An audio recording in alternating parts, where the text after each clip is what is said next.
தொடர்ந்து நிறைவு கருத்தை முன்வைக்குமாறு அதிமுக செய்தி தொடர்பாளர் திரு கல்யாணசுந்தரம் அவர்களை பேச அன்போடு அழைக்கிறேன். இந்தியாவிலே இருக்கிற இளைஞர்கள் மட்டுமல்ல, இந்திய மக்கள் அத்தனை பேரும் இதயங்களிலும் குடிகொண்டிருக்கிற டாக்டர் ஏபிஜே அப்துல் கலாம் அவர்கள், அவரோடு மிக நெருக்கமாக இருந்தவர் டாக்டர். அவர் கனவு காணுங்கள் என்று சொன்னார். அதற்கோடு சேர்த்து அந்த கனவினை நனவாக்க உழையுங்கள் என்று இளைஞர்களுக்கு கட்டளையிட்டார். ஆனால் டாக்டர் இவ்வளவு தூரம் கனவு காண்பார் என்று நான் கருதவில்லை.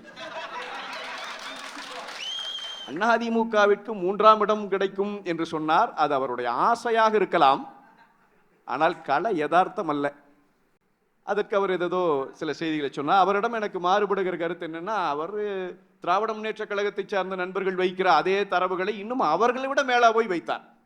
10 லட்சம் கோடி வந்து விட்டது, அதிமுக ஆட்சியில் 5 லட்சம் கோடி தான் வந்தது, அதிலும் 60 கோடி தான் வந்தது என்றெல்லாம் சில தரவுகளை கொடுத்தார். அவரிடம் நான் கேட்பது, நீங்கள் இவ்வளவு சிரமப்பட வேண்டியதில்லை. எவ்வளவு வந்தது, எவ்வளவு உள்ளே இருக்கிறது, எத்தனை நிறுவனங்கள் வந்திருக்கிறது என்பதை வெள்ளை அறிக்கையாக அரசு கொடுத்து விட்டால் நீங்கள் இவ்வளவு கவலைப்பட வேண்டியதில்லையே. அதை ஏன் கொடுக்க மறுக்கிறார்கள் என்பதுதானே சட்டமன்றத்திற்குள்ளும் கேட்கிறோம், சட்டமன்றத்துக்கு வெளியேயும் கேட்கிறோம். தொடர்ந்து உண்மைக்கு மாறான தகவல்களை வைத்துக் கொண்டே இருக்கிறீர்கள். ஃபாக்ஸ்கான் நிறுவனத்தை பார்த்தோம்.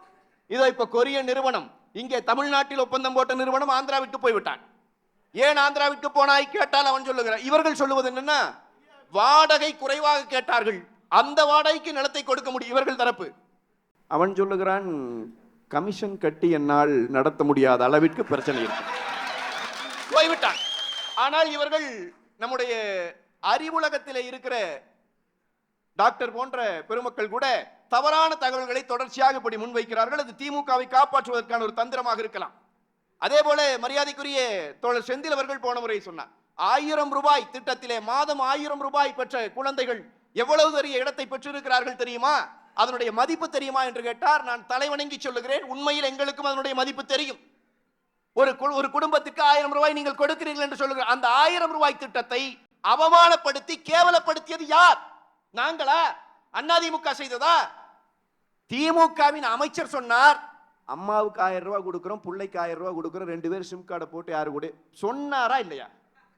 தமிழ்நாட்டில் இனி ஒரு முறை இந்த கருத்தை வாபஸ் வாங்காம, இந்த செய்திக்கு அந்த அமைச்சர் தண்டிக்கப்படாமல், நீங்கள் அந்த 1000 ரூபாய் என்னவோ வீட்டில இருந்து எடுத்துக்கொண்டு வந்து கொடுக்கிற மாதிரி இந்த மண்ணினுடைய மக்களை பார்த்து கேலி பேசியது யார்?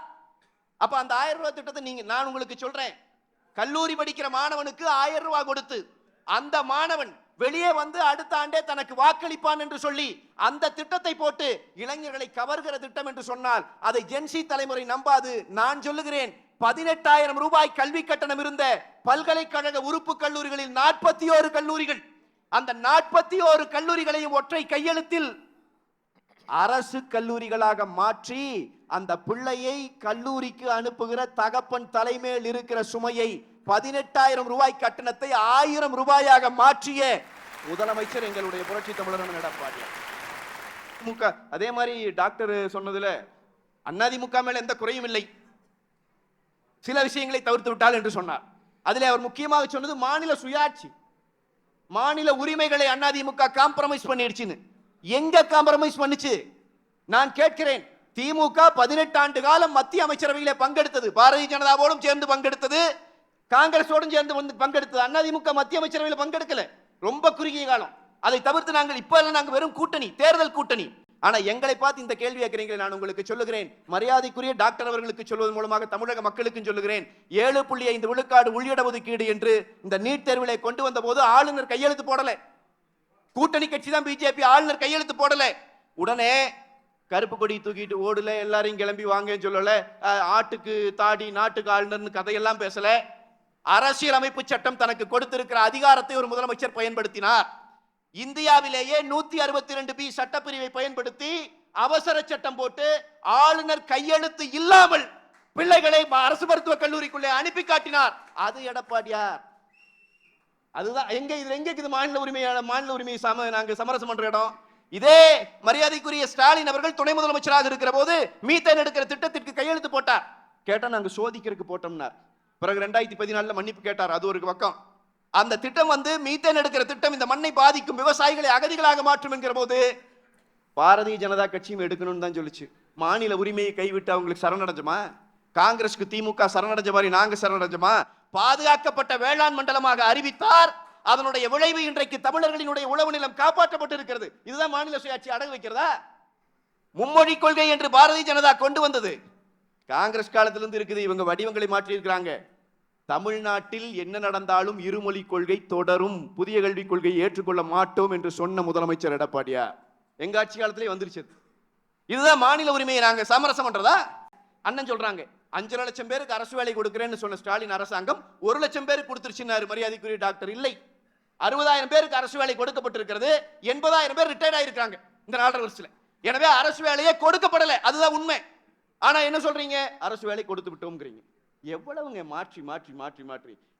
நான் சொல்றேன், விவசாயம் நெகட்டிவ் இண்டெக்ஸ்ல போயிருக்கு. மறுக்கிறீங்களா இதையே? அப்ப இதை அதே மாதிரி சொன்னாங்க பல்கலைக்கழகங்கள். சென்னை பல்கலைக்கழகம் இந்தியாவிலேயே பெரிய பல்கலைக்கழகம். வாத்தியாருக்கு ப்ரொஃபஸருக்கு சம்பளம் கொடுக்கிற காசு இல்லைங்க. பிக்சட் டெபாசிட் உடைக்குதுங்க அரசு. இந்த அரசு 10 லட்சம் கோடி இன்னைக்கு கடனை கொண்டு வந்து நிறுத்தி வச்சுட்டு இவ்வளவு, எனக்கு முன்னாடி தம்பிகள் அழகா சொன்னாங்க, அதையே போதைப் பொருள் கலாச்சாரம் இவ்வளவு தூரம். அமேசான்ல இன்னைக்கு ஆன்லைன் டெலிவரி பண்றானுங்க கஞ்சா. தமிழ்நாட்டில் இன்னைக்கு சிந்தட்டிக் ட்ரக்ஸ் இல்லாத இடம் இல்லைங்கிற நிலைமை ஏற்பட்டிருக்கு. இதே சென்னையில தலைநகர்ல விஆர் மால்ல இவர்கள் ஆட்சிக்கு வந்து ஓராண்டு காலத்திலேயே சிந்தட்டிக் ட்ரக் பயன்படுத்தப்பட்ட போதைப் பொருள் பார்ட்டியிலே ஒரு சாஃப்ட்வேர் இன்ஜினியர் செத்து விழுந்தா அது அலாரம் ஒரு அரசுக்கு. நீ சரியாக அந்த இடத்துல நடவடிக்கை எடுத்துதான் இன்னைக்கு இவ்வளவு பெரிய போதை கலாச்சாரம் இருக்குமா தமிழ்நாட்டில்? இதையெல்லாம் பேசுவதற்கு டாக்டர் சொல்றாங்க, குடும்ப ஆட்சி ஊழலை பற்றி பேசுவதற்கு எந்த கட்சிக்கும் தகுதி இல்லை. வாரிசு அரசியல் ஊழலை பற்றி பேசக்கூடாது. வாரிசு அரசியலை பத்தி பேசல, குடும்ப அதிகாரத்தை பத்தி பேசுறோம். வாரிசு சொல்ல, குடும்ப ஆட்சின்னு சொல்றோம். ஒரு கட்சியை குடும்பத்திற்குள்ளாகவே வைத்து கட்டுப்படுத்துவது என்பது நீங்கள் எந்த வகையில் நியாயப்படுத்தினாலும் அது ஜனநாயக விரோதமானதுதான். நீங்க எப்படி வேணா அதை மறுபடியும் அதுக்கு விளக்கங்கள் கொடுத்து கொண்டிருக்கலாம். எனவே திமுகவினுடைய ஆட்சி என்பது தமிழ்நாட்டிலே இருந்து அப்புறப்படுத்தப்பட வேண்டும். இங்க இருக்கிற இளைஞர்களினுடைய வாழ்வு சீரழிக்கப்பட்டிருக்கிறது. இதை ஜென்சி தலைமுறை உணர்ந்தே இருக்கிறது. எனவேதான் நான் சொல்லுகிறேன், தமிழ்நாட்டில் திமுக எதிர்ப்பு என்பது தரவுகளின் அடிப்படையிலானது, பொய்யின் மீது கட்டப்படுவதல்ல. அது தரவுகளின் அடிப்படையிலானது. திமுக இந்த சமூகத்திற்கு செய்து கொண்டிருக்கிற இந்த மோசடிகளிலே இருந்து நாடு பாதுகாக்கப்பட வேண்டும் என்கிற முழக்கத்தை நாங்கள் முன்வைக்கிறோம். செய்த சாதனைகளை சொல்லி நாங்கள் வாக்குகளை மக்களிடம் கேட்க போகிறோம். எனவே வைபு பண்ணிட்டு இருக்கிறான் என்று விளையாட்டாக சொல்லுகிற அந்த இளைஞர்கள் வைபு பண்றது மட்டுமல்ல, திமுகவினுடைய அடித்தளத்தையே இந்த முறை வைபு காண வைப்பார்கள். அது ஆடும். அந்த வைப்ரேஷனுக்கு பிறகு அது வீழும். அண்ணா திராவிட முன்னேற்ற கழகத்தினுடைய ஆட்சி கட்டாயம் அமையும். அவ்வளவுதான். 2026 பொறுத்த வரைக்கும் கடந்த 50 ஆண்டுகளாக தொடர்கிற இருமுனை போட்டி, அந்த பைபோலார் பாலிடிக்ஸ் தமிழ்நாட்டில் தொடரப்போகிறது. இது அதிமுக வெர்சஸ் திமுக என்கிற அந்த அரசியல் தான். இந்த அரசியல் களத்தில் அண்ணா திராவிட முன்னேற்ற கழகம் மிகப்பெரிய வெற்றி அடையும். நன்றி, வணக்கம்.